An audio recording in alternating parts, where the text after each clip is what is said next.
Tudo bem? Tudo certo? Eu quero levar aqui uma reflexão em relação a tudo aquilo que nós vivemos em relação ao nosso cotidiano, em relação àquilo que nós vivemos, em relação às nossas verdades, em relação a tudo aquilo que nós escutamos, tudo aquilo que nós ouvimos, tudo aquilo que nós falamos.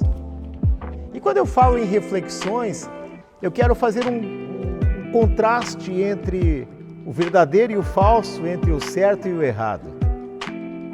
E eu quero começar levando uma pergunta para a nossa reflexão. E essa pergunta é um jargão popular: todos os caminhos levam a Deus. Mas peraí, todos os caminhos, todos os atalhos, todas as verdades, mas e se forem caminhos maus? E se forem caminhos completamente desconexos com aquilo que Deus traça à vida do ser humano? Mas e se forem caminhos criados pela minha própria mente? Mas e se forem caminhos completamente diferentes do que Deus traça a cada um de nós? Será que todos os caminhos realmente levam a Deus? E baseado nessa reflexão, eu quero talvez dar um título a este momento. E esse título seria Pequenas Mentiras, Grandes Enganos. Quando nós refletimos um pouco nisso, eu quero mais uma vez levar uma outra reflexão. Você seguiria alguém que você não conhece? Você seguiria os passos de alguém que você nunca ouviu falar? Você amaria alguém que você não tem relacionamento? Realmente é complicado, né? Porque nós só podemos expressar aquilo que nós vivemos, o que somos e o que amamos em relação àquilo que está realmente no nosso íntimo, no nosso lá dentro da gente, lá no coração.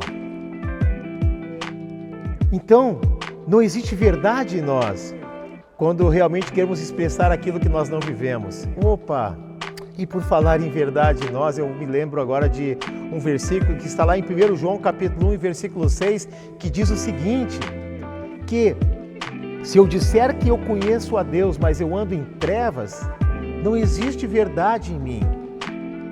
E eu quero dizer justamente isso, porque agora eu levo esse pensamento ao nosso relacionamento com Deus. Quer ver uma coisa? Como eu posso dizer que eu amo a Deus, sendo a minha verdade, se eu odeio a pessoa que eu conheço? Como é que eu posso dizer que eu amo a Deus se quando me falam um nome vem na minha mente um sentimento de ódio, de rancor, de raiva? Que amor é esse? Como eu posso dizer que eu amo a Deus e dentro de mim existem raízes de amarguras? Como eu posso dizer que amo a Deus que eu não conheço? E expresso através dos meus lábios que realmente não, eu sou da luz se os meus pensamentos ainda estão em trevas. É interessante isso. Eu conheço pessoas que dizem o seguinte: olha, eu sou uma pessoa boa, mas não pisa no meu calo. Ah, porque se pisar no meu calo, aonde que está a pessoa boa nisso? Se nós refletirmos exatamente a maneira pelo qual nós pensamos e pela maneira pelo qual nós agimos, e se formos fazer um comparativo com aquilo que Deus tem a cada um de nós, nós vamos chegar a algumas conclusões. Que para estarmos com o Senhor, não basta viver apenas em obras. Eu preciso me relacionar com o Senhor, preciso me relacionar com Deus para entender realmente qual é o caráter de Deus na minha vida, para que a minha vida não seja uma mentira. E eu não venha refletir uma mentira no meu dia a dia, na minha maneira de ser, de agir e de pensar. Porque eu posso realmente, como eu falei anteriormente, estar desconexo com aquilo que Deus tem na minha vida. Se nós realmente pararmos para pensar e formos um pouco mais a fundo nas verdades das Sagradas Escrituras, nós vamos encontrar aí o apóstolo Paulo falando o seguinte: olha, aquilo que eu quero, eu não faço. E aquilo que eu não quero, eu faço. Por causa da natureza que está dentro de mim. Esta natureza humana que está dentro de mim sabota o meu querer espiritual. Você já pensou nisso? Você imagina Deus traçando projetos, pensamentos e a nossa mente indo por um outro caminho, achando que realmente estamos certos, que isso é a nossa verdade? Onde há verdade no ser humano, se não há verdade na verdadeira Escritura que nos rege a um caminho de felicidade? Onde estão essas verdades?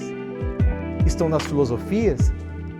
Onde estão essas verdades? Estão nas teorias existenciais feitas por humanos falhos, como eu, como você? Ou será que as grandes verdades estão numa essência que não muda? Ah, os céus e a terra passarão, mas a minha palavra não há de passar.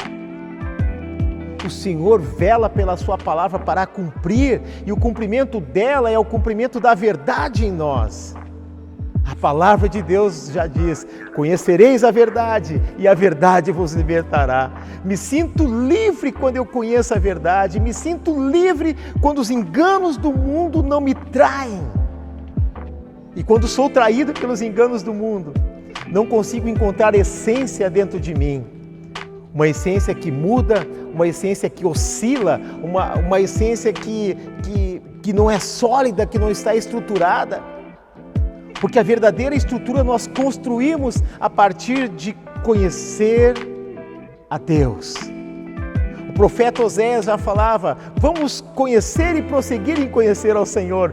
Quando eu prossigo em conhecer ao Senhor, eu consigo entender cada vez mais que esse processo de relacionamento traz a mim verdades.